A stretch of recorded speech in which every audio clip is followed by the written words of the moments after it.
Mesdames et messieurs, bonjour, soyez les bienvenus pour cette nouvelle édition de notre journal de 15 heures. À la une dans l'actualité. À la une dans l'actualité nationale, renforcement des compétences numériques à Djibouti qui s'est tenu au Palais du Peuple. Toujours dans l'actualité nationale, le président de l'autorité de port de Zone-Franche accueille les 17 nouveaux officiers portuaires. Et enfin, dans l'actualité internationale, le Parlement sud-africain vote pour la fermeture de l'ambassade d'Israël en Afrique du Sud. C'était les titres. Merci à si vous nous rejoignez. Eh bien, je vous le disais, le président de l'Assemblée nationale, M. Dileta Mohamed Dileta, a reçu en audience aujourd'hui l'ambassadeur de la Confédération de Suisse auprès de la République de Djibouti et représentant auprès de l'Union africaine, l'honorable Pietro Mouna. La rencontre s'est tenue en présence de M. Jama Aouled Jama, consul honoraire de la Confédération suisse à Djibouti, et du directeur de cabinet du président de l'Assemblée, M. Idriss Mohamed Ahmed. Rappelons que des primes, d'abord, les deux personnalités ont passé en revue l'état des relations existantes entre les deux. Ils ont également discuté des voies et moyens susceptibles de renforcer et de consolider les liens d'amitié et de coopération unissant les deux nations. Par ailleurs, le diplomate a tenu à remercier le gouvernement et le peuple djiboutien pour leur soutien précieux durant le conflit du Soudan afin d'évacuer leurs ressortissants occidentaux et suisses en particulier. En outre, les échanges entre le premier responsable du Parlement et le diplomate ont porté entre autres sur divers domaines allant de la géopolitique régionale à l'économie. Prenant la parole à son tour, le président de l'Assemblée nationale a souhaité à son hôte la bienvenue à Djibouti, terre d'échange de rencontres, en soulignant la nécessité de consolider davantage les relations séculaires liant les deux peuples et surtout les relations entre les institutions parlementaires des deux pays. Enfin, le président de l'Assemblée nationale a assuré à son homologue de sa pleine disponibilité à l'aider dans l'accomplissement de sa noble mission. On reste toujours à l'Assemblée nationale où la Commission des finances, de l'économie générale et du plan de l'Assemblée nationale conduit ses traditionnelles auditions de besoins et de ressources des départements ministériels. Ainsi, la Commission des finances et de l'économie générale et du plan a tenu une session aujourd'hui pour examiner le projet de loi des finances rectificatives pour l'exercice 2023. Cette réunion a été présidée par l'honorable Shermak Moussa Arre. Après avoir eu des séances de travail avec le ministre du Budget, Ousmane Ibrahim Roble, ministre du Budget, axé sur l'analyse conséquente des comptes publics. La séance de ce jeudi a été consacrée aux auditions du ministre de la Santé, Dr Ahmed Roble Abdeli, et de la ministre des Affaires sociales et de la Solidarité, Mme Hloufa Ismaël Abdo, en présence de leur haut cadre de leur département ministériel, suite à des discussions constructives portant sur divers sujets, notamment la gestion des finances publiques. Les commissaires ont émis un avis favorable et transmis le projet de loi finances rectificative 2023 pour adoption lors de la séance publique de l'Assemblée nationale. Et je vous le dis dans le titre, une cérémonie officielle d'ouverture de la deuxième édition du forum Déclic Pro à Djibouti s'est tenue aujourd'hui au Palais du Peuple. C'est sous le haut patronage du ministre de l'Éducation nationale, la formation professionnelle, M. Moustapha Mohamed Mahmoud, que le MEFOP, en partenariat avec l'Organisation internationale de la francophonie, ont organisé ce matin une cérémonie officielle d'ouverture de la deuxième édition du forum Déclic Pro intitulé « Les talents du numérique pour les entreprises ». Cet événement qui s'est tenu au Palais du Peuple en présence du ministre de l'Enseignement supérieur et de la Recherche, Dr Nabil Mohamed Ahmed, de la représentante permanente de l'OIF auprès de l'Union africaine, de la Commission économique des Nations Unies pour l'Afrique, de la République de Djibouti, Mme Nefertiti, le directeur des relations multilatérales du ministère des Affaires étrangères et de la coopération internationale, l'ambassadeur Idriss Omar Guelleh, ainsi que de nombreux hauts cadres du MENFOP, des opérateurs économiques, des jeunes bénéficiaires des formations numériques dans le cadre du programme Déclic, Formez-vous au numérique, ont pris part à la cérémonie d'ouverture. La cérémonie Déclic s'inscrit dans le cadre de la mise en œuvre de la stratégie de la francophonie numérique 2022-2026, adoptée lors de la conférence ministérielle de la francophonie en 2021, et vise notamment l'amélioration de l'acquisition des compétences numériques, en particulier par les jeunes, des femmes et les personnes en situation de vulnérabilité. De ce fait, le directeur des relations multilatérales du ministère des Affaires étrangères et de la coopération internationale, l'ambassadeur Idriss Omar Guelleh, a indiqué que cette initiative fort louable a apporté des opportunités significatives aux jeunes de notre pays, renforçant ainsi leurs compétences numériques et élargissant leurs perspectives d'emploi entrepreneurial dans un monde de plus en plus numérique. La représentante de l'OIF auprès de l'Union africaine, À Djibouti, Mme Nefertiti a rappelé que l'objectif assigné au projet Déclic sur la formation au métier du numérique déployé par l'OIF depuis 2021 et 2014 pays de l'espace francophone. Et bien après le discours officiel, la projection de la vidéo de photo du parcours de la formation Déclic à Djibouti, la table ronde sur le métier numérique à Djibouti, compétences et opportunités et formation. Notons qu'enfin la deuxième édition de la cérémonie d'ouverture Forum Déclic s'est clôturée par la remise des attestations aux participants de la cohorte 2023. Pour plus de précisions, écoutons le ministre de l'Enseignement supérieur. Monsieur le ministre, Madame la représentante de l'AUF, je tiens à vous féliciter pour l'initiative qui me rend heureux pour une deuxième chose qui est la plus importante à mes yeux, c'est que vous avez formé 200 jeunes djiboutiens. Il y a quelques jours, avec le ministre et quelques collègues, nous avons tenu un forum d'emploi et d'insertion pour les jeunes. Et on a beaucoup parlé du numérique. Aujourd'hui, le numérique, c'est... Avant, on demandait aux gens de savoir lire et écrire, puis on leur demandait s'ils savaient parler d'autres langues. Aujourd'hui, quand vous présentez un CV, on vous demande si vous savez utiliser l'outil numérique. Et donc, j'espère que les diplômes, les certificats que vous seront remis vont enrichir votre CV. Mais je vous demanderai également d'être les messagers, les ambassadeurs, de former à votre tour d'autres personnes. De son côté, le ministre de l'Éducation nationale, de la formation professionnelle, M. Moustapha Mohamed Mahamoud, a souligné que la deuxième édition du Forum Déclic Pro constitue les moments de rencontre entre les bénéficiaires des formations du projet Déclic, le secteur privé et tout acteur de l'écosystème du numérique. Il a pour la finalité de promouvoir et faciliter l'insertion professionnelle des apprenants à l'issue des formations déployées. Écoutons le ministre de l'Éducation nationale, M. Moustapha Mohamed Mahamoud. Gouvernement, je tiens à exprimer mes chaleureux remerciements à l'OIF pour son soutien continu dans la réalisation de ce projet qui vise à offrir donc de nouvelles perspectives et opportunités à notre jeunesse, aux entreprises et sociétés de la place et aux centres de formation et les lycées techniques. Mesdames et messieurs, comme venait de dire le ministre de l'Enseignement supérieur, la République de Djibouti a fait des progrès significatifs pour devenir et une plaque tournante numérique sur les marchés régionaux en matière de connectivité et des données, en valorisant le développement d'un environnement propice à l'introduction progressive des investissements du secteur privé dans les TIS et en encourageant l'adoption des compétences et des services numériques.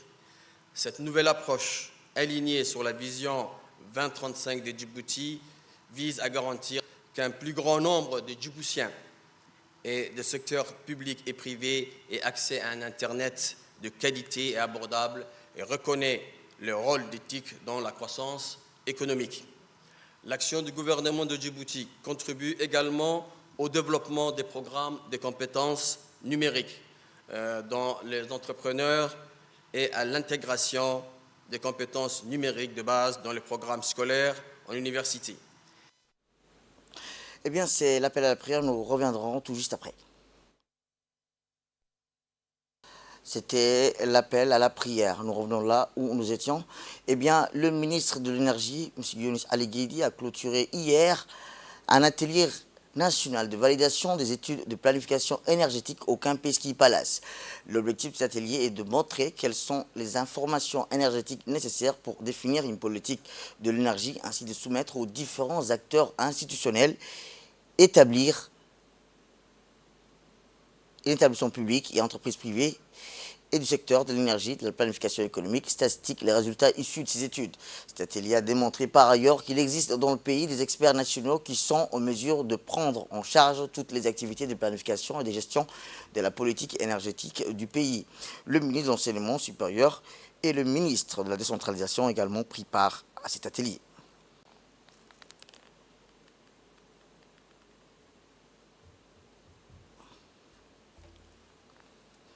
Eh bien, en cours de cet atelier, les ingénieurs du ministère, avec le soutien de l'expertise de l'Agence internationale, ont développé 3 études de planification énergétique, à savoir bilan énergétique 2019 et l'analyse de la demande énergétique future et l'analyse de l'offre approvisionnement énergétique. Écoutons le ministre de l'Énergie. Renouvelé que nous retrouvons aujourd'hui à l'occasion de cet atelier de validation des études de planification de la politique énergétique nationale qui s'inscrit dans le cadre de la coopération technique mise en place avec l'Organisation internationale de l'énergie atomique qui marque l'aboutissement des travaux initiés lors de l'atelier tenu en juillet 2022. Comme vous le savez, l'énergie est un secteur à vocation économique et sociale. Pourvoyeur des produits, des services et des commodités, elle a un caractère transversal en ce sens qu'elle est nécessaire à la plupart des secteurs du développement socio-économique. Aussi, ne peut-elle être déconnectée des besoins de la population et de l'économie nationale, tant les services énergétiques contribuent de manière significative à toutes les activités humaines pour l'atteinte de meilleures conditions de vie, qu'il s'agisse de l'éducation, de la santé, de l'accès à l'eau potable et des activités génératrices de revenus. Nous sommes donc réunis ce jour pour valider ces présents documents de politique énergétique nationale dictés par des constats majeurs, notamment les besoins de recentrage des objectifs et des orientations stratégiques du gouvernement dans le domaine de l'énergie à la lumière des réformes socio-économiques opérées dans notre pays ces dernières années. L'accroissement du nombre des acteurs institutionnels, publics et privés, sans un cadre unique de référence de leur intervention dans le secteur de l'énergie. Mes chaleureux remerciements enfin à l'équipe nationale, cellule qui a travaillé sur le projet, ainsi que les représentants de toutes les institutions du MEFI, de l'Université de Djibouti, du CERN, de l'Instad et autres institutions qui ont participé à l'élaboration de cette planification stratégique nationale.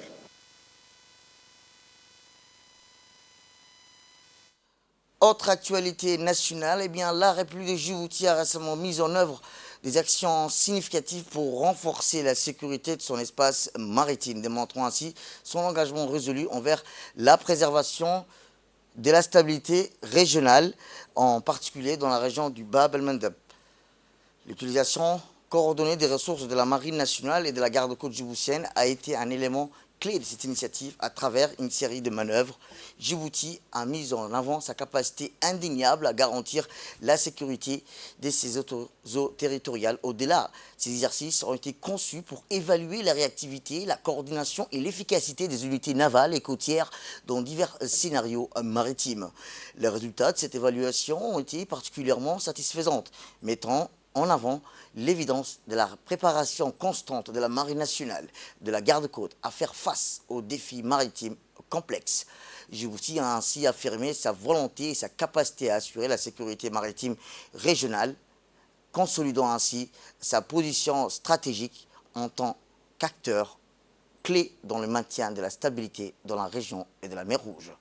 Ces actions démontrent clairement l'engagement indéfectible de Djibouti envers la sécurité maritime et la coopération régionale en renforçant sa posture sécuritaire.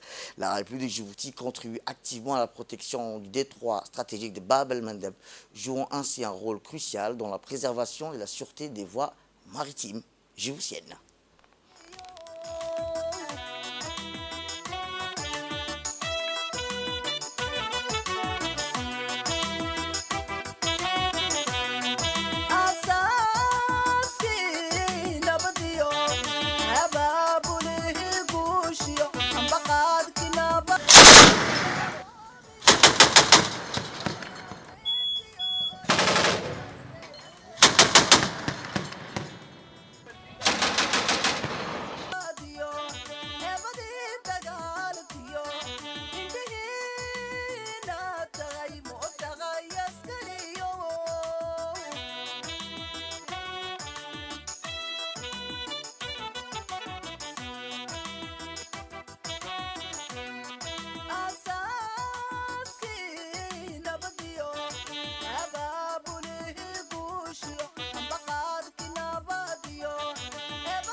Tout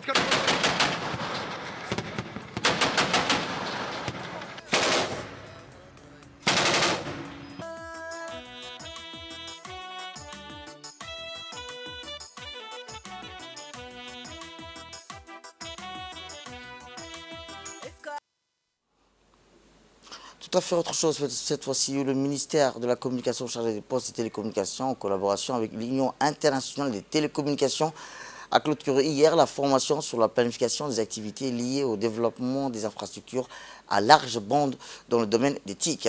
La cérémonie de lancement de cette formation a été présidée par le secrétaire général du ministère de la Communication chargé des Postes et Télécommunications, M. Ahmed Youssouf Elmi, et a réuni en outre les responsables du ministère de la Communication, des Postes, Télécommunications, les responsables du programme du bureau régional, l'UET, des experts et des représentants de l'État arabe membre de l'Union internationale et télécommunications. À l'issue de 3 jours de formation, les parties prenantes ont suivi des méthodologies claires, pratiques pour l'évaluation économique, préciser les plans d'installation et de déploiement d'infrastructures à large bande proposés. Ainsi, les participants sur le principe de la planification et d'entreprise et de leur mise en pratique dans le contexte de soutien de la prise de décisions politiques réglementaires en matière de développement des infrastructures. Le secrétaire général du ministère de la Communication chargé des Postes et Télécommunications, M. Ahmed Youssouf, a profité de l'occasion pour remercier les formateurs de l'UET dispensés par la formation sur le développement des infrastructures à large bande, et il a indiqué que cette formation a renforcé les connaissances et les compétences des participants. Voilà, chers assistants et participants, voilà arrivé à une formation de 3 jours sur le développement des infrastructures à large bande dans le domaine des TIC. Et avant de clore cette formation, je tiens à remercier en premier lieu l'ITU à travers son représentant régional des pays arabes, le formateur durant ces 3 jours qui vous permettra bien sûr d'avoir des connaissances sur le développement des infrastructures à large bande. Autre actualité, et je vous dis dans le titre, dans un développement significatif, M. Aboubakar Omar Hadi, président de l'autorité des ports des zones franches de Djibouti, a exprimé sa satisfaction aujourd'hui, alors que les 17 nouveaux officiers portuaires ont officiellement pris leurs fonctions. Ces professionnels hautement qualifiés sont diplômés de la prestigieuse Académie arabe des sciences, de la technologie et du transport maritime à Alexandrie, en Égypte, ayant consacré 5 ans à maîtriser les subtilités du domaine maritime. Il s'agit là de la 3e cohorte de promotion djiboutienne à sortir de cette académie et à rénommée avec une 4e promotion entièrement féminine prévue pour 2025. Soulignant ainsi l'engagement de la nation à développer les talents de leurs locaux dans le secteur maritime.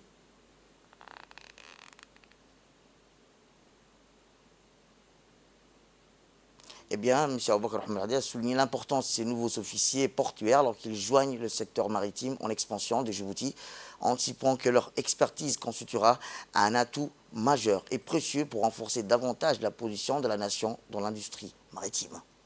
Cette petite cérémonie pour accueillir la dernière promotion des capitaines et des ingénieurs qui ont été formés à l'Académie maritime d'Alexandrie. C'est le 3e groupe. Nous attendons aussi le 4e groupe qui est composé totalement des jeunes filles qui sont en formation actuellement et qui vont rentrer en 2025. Merci. Autre actualité, la CNSS, la Caisse nationale de sécurité sociale, a mis en place une nouvelle stratégie concernant la digitalisation des paiements relatifs aux prestations familiales via D-Money et Wafi. Et à ces propos, écoutons pour plus de détails la déclaration du directeur adjoint technique de la Caisse nationale de sécurité sociale. En ce qui concerne la modernisation des paiements des prestations familiales par la CNSS, passage à la monnaie électronique via D-Money et Wafi. La Caisse nationale de sécurité sociale, la CNSS, de Djibouti, modernise les paiements des prestations familiales en adoptant la monnaie électronique via D-Money et Wafi. Cette transition vise à améliorer l'expérience des assurés en évitant les déplacements inutiles et en réduisant les files d'attente. La CNSS a déjà lancé les paiements digitaux au cours du second trimestre et encourage tous les bénéficiaires à s'enregistrer rapidement, soit en personne au guichet, munis de leurs pièces d'identité et leurs coordonnées téléphoniques, soit par l'intermédiaire de leurs employeurs. L'objectif est de renforcer la sécurité, minimiser les risques liés à la manipulation des liquidités et améliorer les services pour les assurés. Pour plus d'informations, merci de contacter le département des prestations sociales au 21 33 18 97. Et enfin, ce communiqué de la charia, le comité national de la charia a organisé ce matin dans la salle de conférence du Salam Center, de la tour du siège du Salam Bank, un séminaire sur les transactions financières conformément à la charia qui selon les spécialistes religieux des institutions sous la tutelle de la Banque centrale de Djibouti est un mode de financement. C'est du moins le sens de ce séminaire qui a réuni sur place un côté le président de la comité nationale de la charia, Ibad Ibrahim, entouré des membres spécialistes du droit islamique et de son institution, parmi lesquels le président du Haut Conseil islamique de Djibouti, Cheikh Abdurrahman Mohamed Ali, est un pléthore de ulama venus de plusieurs mosquées de la capitale, des représentants des banques islamiques de Djibouti et des personnalités anonymes. Il s'agit là pour les spécialistes du droit islamique de mettre en place le mode de financement intitulé Muharba, qui est selon eux exempté d'intérêts sur terre dans les différentes banques islamiques de notre pays. Au cours de la cérémonie de ce séminaire, le président du Conseil national de la charia, Ibrahim Bad, a passé en revue les objectifs de création de son institution. Dans cette foulée, le chef de la charia, Ibad Bad, a indiqué qu'il est également chargé d'étudier et de proposer de nouveaux produits de transactions pour les banques et les institutions financières de notre pays. Le Sheraton Hotel a été le théâtre d'une journée d'information et de sensibilisation sur la migration et les changements climatiques en faveur des jeunes organisée par le mouvement de la jeunesse une et indivisible en collaboration avec l'OIM. L'atelier a vu la participation d'une cinquantaine de participants à toute la communauté de la capitale. L'atelier a été présidé par le président du mouvement de la jeunesse une et indivisible, Ahmed Mougola, est le chef du projet de l'OIM en présence des représentants de l'Union européenne, des hauts cadres du ministère de l'Intérieur, du ministère de l'Environnement, ainsi que des membres du mouvement de la jeunesse une et indivisible. L'objectif de cet atelier est de sensibiliser, d'informer et de renforcer la capacité des jeunes à améliorer leurs connaissances et leur compréhension du lien entre le changement climatique et la mobilité humaine. Au cours de cet atelier, les participants ont été sensibilisés dans le domaine de la migration, de l'environnement, du changement climatique et sont répartis à une grande satisfaction. L'atelier s'est achevé par une séance de questions-réponses et la remise des certificats aux participants.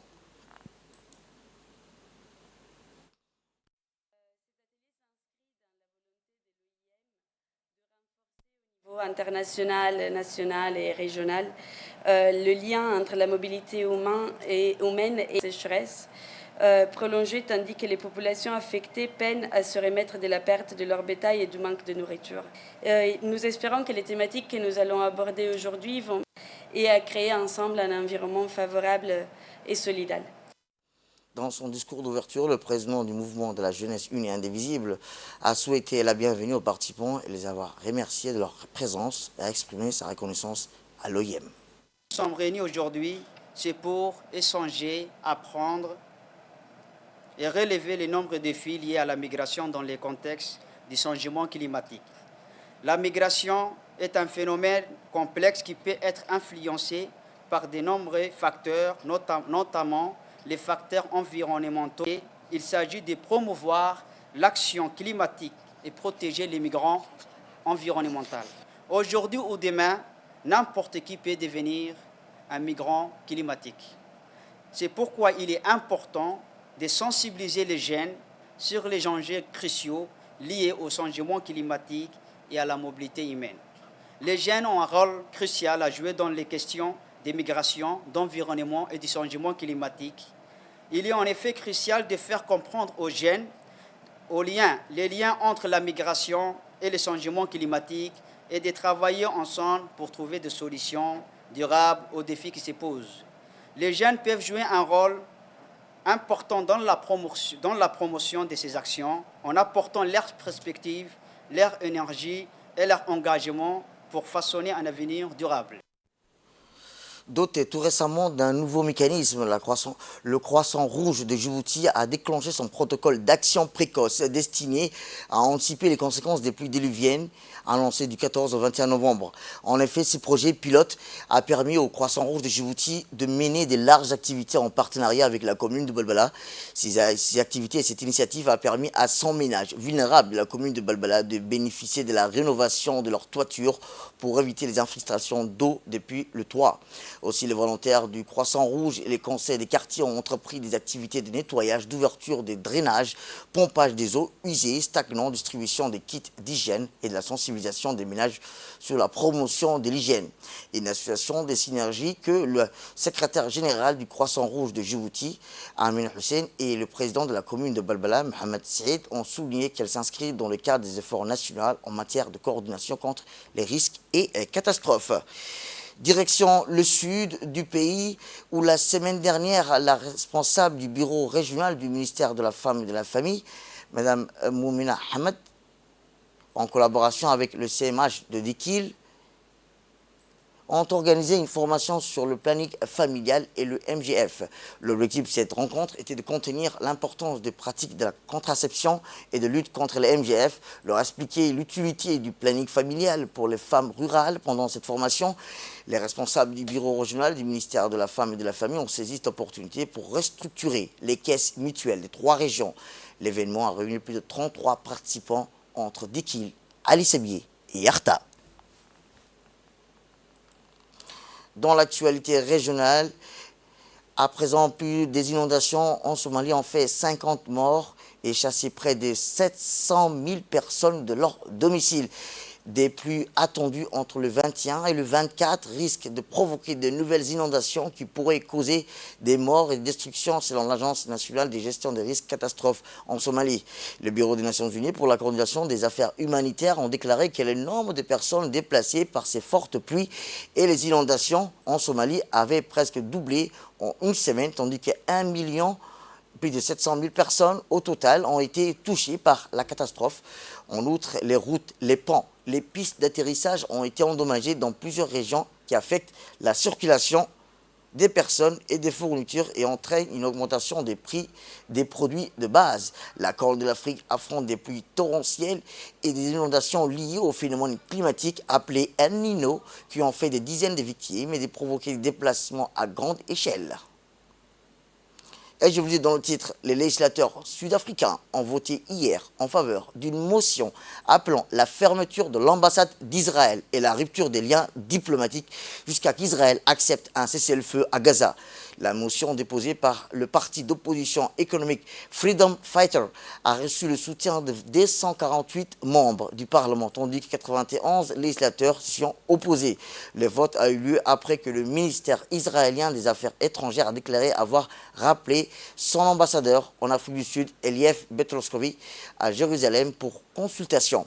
Le vote de la motion soutenue par le parti au pouvoir, Africain National Congrès, a eu lieu alors que le président Cyril Ramaphosa, lors d'une réunion avec d'autres dirigeants mondiaux, a accusé Israël de commettre un génocide à Gaza. C'est tout pour cette édition. Merci à vous de nous avoir suivis. Restez avec nous pour la suite de notre programme télévisé et bon week-end à vous.